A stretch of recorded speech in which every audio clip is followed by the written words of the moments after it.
You know, sometimes I like when it's really cold outside and you can see your breath, because then when you're stressed, you can breathe in and breathe out and pretend that you're smoking a cigarette without actually smoking a cigarette. You know, maybe I was just smoking cigarettes because it's like the smoke is a physical representation of the stress leaving my body, so it creates a visual representation of it. Maybe when I'm doing breathing exercises or meditating, I should just visualize the stress leaving my body the same way that the smoke leaves my mouth with the cigarettes. Maybe it wasn't the nicotine, maybe it was the visual representation of the stress leaving my body. That's an interesting thought.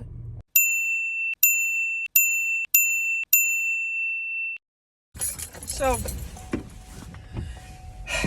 there was an interview I saw of Andrew Garfield where he said, your parents are part of your destiny because the pain they caused you and the wounds that they opened up are a part of your destiny because they're going to help you grow into the person that you are supposed to be. Like, you went through this very specific pain with your parents, and each one of us went through a very different specific pain with our parents that has cracked us open, and the healing from that wound is going to make us the person that we are. That wound makes us who we are.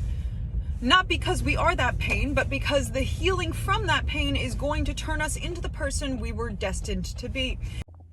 Hi, hello. You couldn't really hear very well, so this is Editing Bailey explaining what Car Bailey was trying to say. Basically, Andrew Garfield was saying, you choose your parents because you know that they're going to put you through a very specific pain, and it's not the pain that's the gift. It's not the trauma that's the gift. It's the healing from that that changes you into the person you were always destined to be. Basically saying, you're given this pain from your parents, and it cracks open a very specific wound within you. Like for me, my wound that was cracked open was standing up for myself and advocating for myself. Because my parents broke down that sense of self-advocacy, of speaking up for myself, of having boundaries, of having a voice. And the way that I chose to heal from that was through self-expression and through art. But honestly, as a kid, I didn't speak a lot, and I wasn't very artistic. So I don't want to say that I owe it to the pain that my parents caused me to discover that I was artistic and expressive. How do I explain this? Because I'm trying not to say, oh my God, the trauma you were given and the trauma you went through, it's a gift, guys, so find some gratitude for it. No, fuck that. I wish none of you went through any trauma. I wish none of you went through any abuse. I wish all of you had amazing childhoods and parents that loved you, and I wish you were able to sit down at the dinner table with them every single night and feel love from them, but that's just not the fucking case. That's not the case for like 9 out of 10 of us. We did not grow up in happy families. But what I'm trying to say, and what Andrew Garfield was trying to say, and I wish I had saved the clip so that I could show you, it's basically like when you go to the gym, you break down your muscles. You cause very specific trauma to very specific muscles. And you break down the muscle fibers so then they can grow stronger and grow in a very specific way. And the exercise that you do will determine how your muscles respond and how you look. And that's kind of what Andrew Garfield was trying to say. You were given a very specific pain, it broke you down, and then when you heal from this pain, you will discover new parts about yourself, because it's not the breakdown that's the gift, it's the healing that's the gift. Does that make any sense? It probably doesn't, and if it doesn't, I'm so sorry. Hi, I just learned how to play Class of 2013 by Mitski, and I'm going to torture you with my moderately bad rendition of it.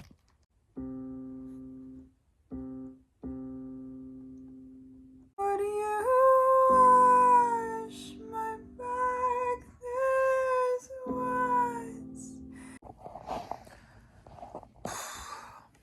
So I'm a little upset today because I found out that my name means dancer in 2 different languages. In Russian, the way you have to spell my name is the same as the pronunciation of ballet. Like, in order to say Bailey in Russian, you have to spell it the same as ballet. And the word ballet in Spanish means dance. Because my friend and I were looking up the new Bad Bunny song, because I don't like Bad Bunny, but I like his brand new song where he's talking about like he wishes he had taken more photos, that song. And we were looking up that one, and he has another song called Ballet something. And I was like, what does ballet mean? And she was like, oh, that means dance. And I was like, was no one going to tell me that my name in Spanish literally means dance? And also, when I lived in northern Alaska, and I was learning Yupik, and they gave each of us a nickname. And in the Yupik language, Yurok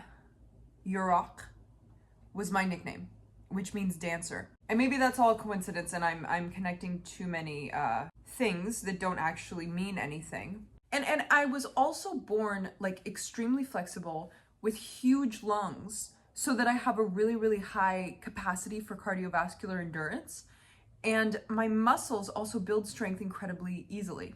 Like, you know how Michael Phelps, they did a scientific study and they showed that like there's certain qualities about his body specifically that he was born with that make him an incredible swimmer that other people do not have the ability to do. I almost feel as though my body and who I was and who I was born as was always destined to be a dancer. Yet here I sit, not a dancer. And it's so strange because I've seen this happen with other dancers and with other people where you look at them and you're just like, yeah, that person's a dancer and that's who they're destined to be. Or you look at someone else and you're like, oh, they're going to be an actress, that's who they're destined to be. Or she's going to be a model, that's what she's destined to be. You can just look at someone and you can feel it on them, like who they're supposed to be. And it's funny to me to see who people become when they are not allowed to be who they have always wanted to be. That is fascinating to me. And that either makes or breaks a person, right? Like for me, the only thing I've ever wanted to be in this world is a dancer. And it's the only thing that people see when they look at me. They're like, you walk like a dancer, you talk like a dancer, you behave like a dancer. And it's funny because I used to think, oh my God, I'm not allowed to be a dancer. So there's no purpose to me. There's no point to me. There's no point of me being on this planet. I'm not sure of what I'm supposed to do. And it's still very much a part of my identity that I am a dancer. If anyone is to ask, like, who are you? It's like, I'm a ballerina, I'm a dancer. Because that is the way that I hold myself. It's the way I present myself. It's the way I am. How do I explain this? Discovering that I was a dancer was the destiny. Okay, hi, hello, Editing Bailey here once more. Destiny is not about what we do every day. Destiny is about self-discovery. It doesn't matter what we do every day. It's the fact that we discovered a little bit deeper into the puzzle of who we are, a little bit more of who we are. That's what destiny is about. Destiny isn't about, oh, do I get to do this thing every day? No.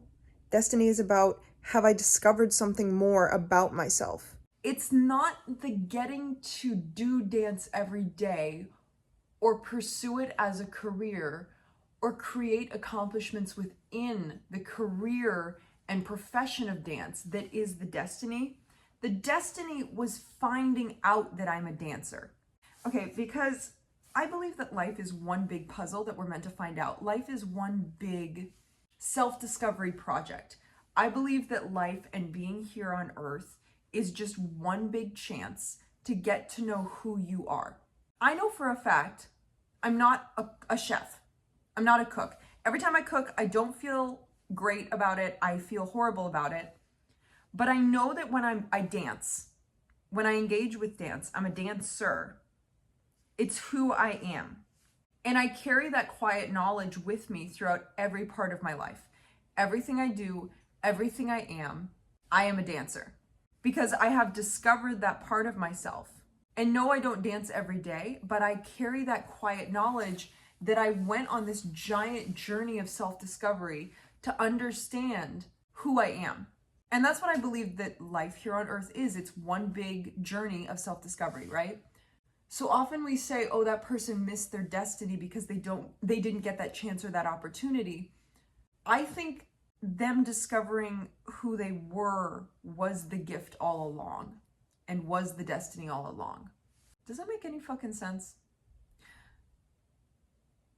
That's how I'm able to move on from dance as a profession, as something that I quote unquote lost, as something that I no longer do every day. Because I truly do believe the journey from not knowing I was a dancer to knowing that I was a dancer and that I am and always will be a ballerina was the journey of a lifetime. And now I'm on a different journey of I don't know who I am.